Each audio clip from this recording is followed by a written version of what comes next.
what I was saying though, back to the point is that I'm just tired, man. I'm tired of celebrities. Oh damn. Woo. Oh my God! Not on the Mac. Boy. I almost knocked my 40 down for all those that on the Mac, that are boy. listening to this. Spill on me. It was over. It was over. It was all on Bian's lap. But no, I'm just kind of tired of the fact that it seems like black people, we put so much onus on our celebrities to be, at least nowadays, to be politicians, to be social activists. Essentially, basically, we feel like every celebrity we have needs to speak up on every issue. Now, I want to know what y'all feel about this but that's my point too. I feel like what we often do is we put our celebrities that, especially ones that are not equipped to talk with any level of nuance on any socioeconomic or political issues. And we basically put them in a situation where they're forced to talk, and then you have, people like, I don't know, whoever, Boosie, T.I. Would you want them speaking for you? I would not want as Boosie a people. For we have Cardi B. Cardi B was interviewing Bernie Sanders on an Instagram Live. That was some funny shit. That's some wild shit. I watched that. He was at that time. He was a presidential. Speak for me. Speak me, Boosie. At that time, he was a presidential candidate, right? He's a presidential candidate at that time, and he felt he knows how we are probably that we just listen to anybody that's got some money and that's famous. Right, that's black. Is she black? I don't know. Anyway, she Puerto Rican or something? I'm not really aware. I think she's a minority. She is the minority for sure. She's Hispanic. Yeah. Okay, she's a minority. Yeah, but no, he probably knew that we anyone that we identify with that has some money. We generally take their word and we run with it. It's just strange though because I think too often our entertainers are not equipped to do this. Are not equipped to talk about shit like this. Here's who it is. I said many times they're not, and people always go back to what about the '60s when our athletes were activists? We had Kareem Abdul-Jabbar, we had Jim Brown, we had Ali. We had all these people, right?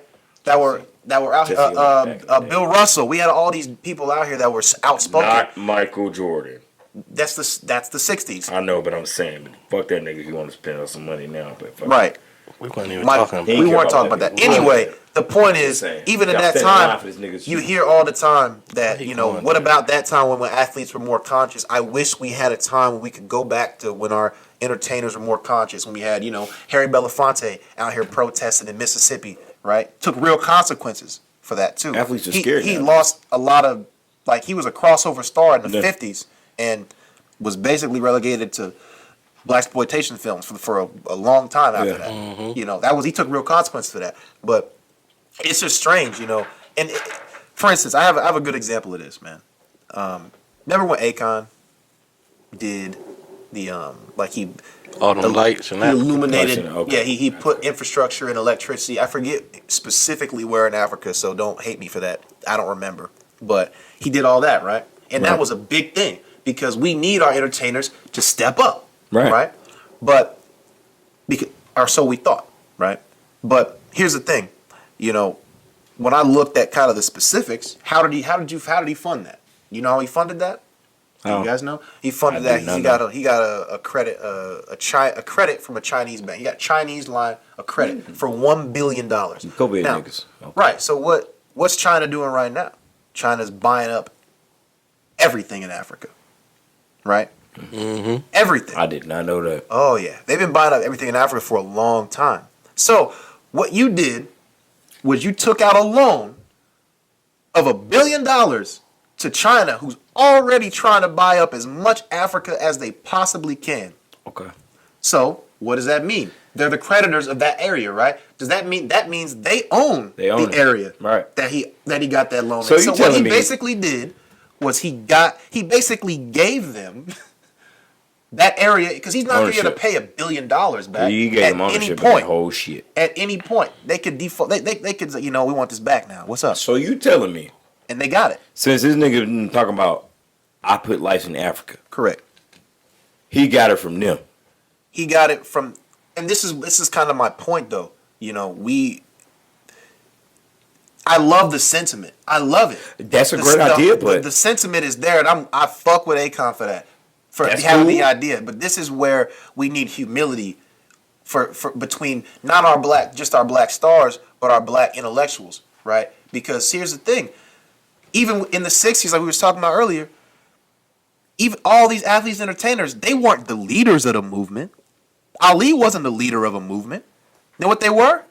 Because they were intellectuals. There was Malcolm X, there was Dr. King, there's all these intellectuals that were actually leading the movement. And they deferred to them. Those entertainers were there to simply make it more popular, use their popularity and their notoriety to progress and perhaps even financially. But now we have the entertainers not deferring to any, there's no backing besides their own thoughts and opinions. So there's no humility is my point, where we can get a situation where there is some, we're not uplifting our black intellectuals, we rather uplift black stars. There's no reason in the world why a young black kid would rather be Future than be Ta-Nehisi Coates. There's no reason why that should be the case. Because we think $100 million means more than $500,000 a year and having some intellect. They just don't.